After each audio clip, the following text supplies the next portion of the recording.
அன்பர்கள் அனைவருக்கும் அடியேனின் அன்பு வணக்கங்கள். எம்பெருமான் முருகனின் தனிப்பெரும் கருணையினாலே அருணகிரிநாத பெருமான் இயற்றிய கந்தர் அனுபூதியினுடைய சிறப்பினை பற்றி ஒவ்வொரு நாளும் கந்தனும் கவசமும் என்கிற தலைப்பில் பார்த்து வருகிறோம். அந்த வகையில் இன்றைக்கு 43வது பாடலினுடைய சிறப்பினை பற்றி பார்க்க உள்ளோம். தூசாமணியும் துகிலும் புனைவான் நேசா முருகா நினது அன்பருளால் ஆசா நிகழும் துகளாயின பின் பேசா அனுபூதி பிறந்ததுவே பேசா அனுபூதி பிறந்ததுவே.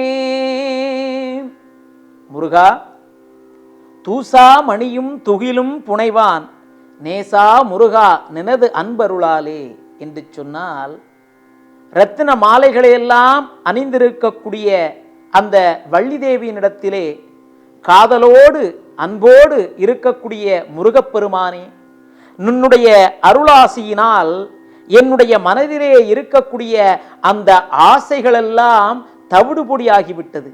அப்பேற்பட்ட அந்த ஆசைகளையெல்லாம் உன்னுடைய அருளால் எனக்கு தவிடுபொடியாக்கி ஆசையற்ற நிலை எனக்குள்ளால் வந்தவுடனே எனக்கு மிகப்பெரிய அந்த அனுபூதி நிலை கிடைத்து விட்டது என்று இந்த பாடலிலே அருணகிரிநாத பெருமான் சொல்லியிருக்கிறார்கள். மிக அருமையானதொரு தாற்பயத்தை இந்த பாடலிலே நாம் பார்க்கலாம். பல பாடல்களிலும் முருகா, நீ எனக்கு ஞானத்தை தர வேண்டும், நீ என்னுடைய வாழ்க்கையிலே நான் சாதாரண இந்த வாழ்க்கையை வாழ்ந்து கொண்டு குடும்பம் உறவு என்றெல்லாம் எண்ணிக்கொண்டிருக்கிறேனே, இந்த நிலையை விடுவதற்கான அருளை தர வேண்டும் என்று பல பாடல்களிலே கேட்ட அருணகிரிநாத பெருமான் இந்த பாடலிலே என்ன சொல்லி இருக்கிறார் என்று சொன்னால், முருகா, எனக்கு உன்னுடைய அருளால் அனுபூதி நிலை கிடைத்திருக்கிறது, பேசா அனுபூதி எனக்கு பிறந்திருக்கிறது. எப்படி?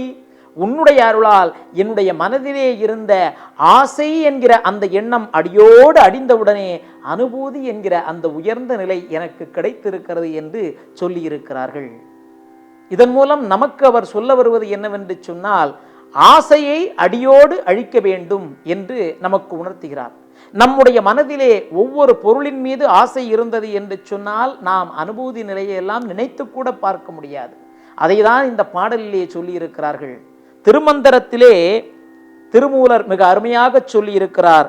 ஆசை அருமென்கள் ஆசை அருமென்கள் ஈசனோடு ஆயினும் ஆசை அருமென்கள் என்று சொல்லி இருக்கிறார்கள்.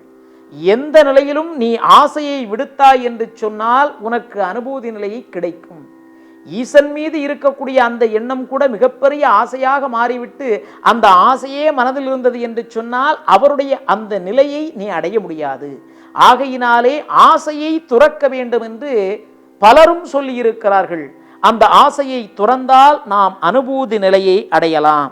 அதுதான் சொக்கநாதர் வெண்பாவில் குருஞான சம்பந்தர் என்கிற அந்த மிகப்பெரிய ஞானி, பேசா அனுபூதி பிறக்க எனது உள்ளத்தில் ஆசா பாசை அகற்றுவாய் தேசாலும் சிற்பானந்தா திருவால வாயுரையும் தற்பரா சொக்கநாதா என்று பாடியிருக்கிறார்கள். என்னுடைய மனதிலே இருக்கக்கூடிய ஆசையை நீ அகற்ற வேண்டும், பேசா அனுபூதி எனக்கு வேண்டும் என்று சொன்னால் என்னுடைய மனதிலே இருக்கக்கூடிய ஆசையை அகற்ற வேண்டும் என்று இந்த பாடலிலே சொல்லி இருக்கிறார்கள்.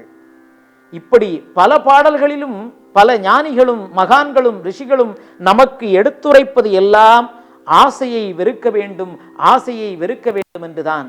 ஒரு குரு ஒரு சீடனிடத்திலே கேட்டார், நீ கடவுளை அடைய வேண்டும் என்று சொன்னால் என்ன செய்ய வேண்டும் என்று.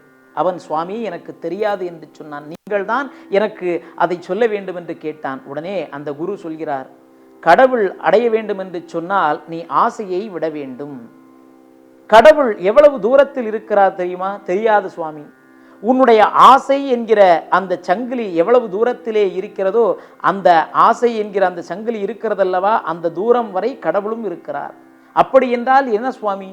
உன்னுடைய ஆசை எப்பொழுது அறுபடுகிறதோ அப்பொழுது அங்கே உனக்கு இறைவன் காட்சி தருவான் என்று சொல்கிறார். ஆசை என்பது ஒரு மிகப்பெரிய சங்கிலி போல, அந்த சங்கிலி போல நம்முடைய மனதிலே ஆசைகள் இருந்தது என்று சொன்னால், சங்கிலி என்பது நீண்டு கொண்டே இருக்கும் அல்லவா, அதுபோல நம்முடைய ஆசைகளும் நீண்டு கொண்டே இருக்கிறது. நிலத்தின் மீது ஆசை, வண்டி வாகனங்கள் மீது ஆசை, குழந்தை மீது ஆசை, பெண்ணின் மீது ஆசை, இப்படி ஒவ்வொரு ஆசைகளும் நம்முடைய மனதிலே வைத்துக்கொண்டு நாம் இறைவனை நினைக்க முடியாது. அந்த சங்கிலியினுடைய ஒவ்வொரு பாகத்தையும் அறுத்து எறிவது போல நம்முடைய மனதிலே இருக்கக்கூடிய ஒவ்வொரு ஆசைகளையும் நாம் அறுத்து எறிந்தால் நமக்கும் இந்த அனுபூதி நிலை கிடைக்கும். ஆகவே அருணகிரிநாத பெருமான் ஆசையை துறந்ததினால் அவருக்கு பேசாமல் இருக்கக்கூடிய அந்த அனுபூதி நிலை கிடைத்தது போல நாமும் நம்முடைய மனதிலே இருக்கக்கூடிய இந்த சாதாரண ஆசைகளை எல்லாம் விடுத்து முருகனின் திருவடியை அடைவோம். அவனின் அனுபூதி நிலையை நாமும் பெறுவோம். நன்றி, வணக்கம்.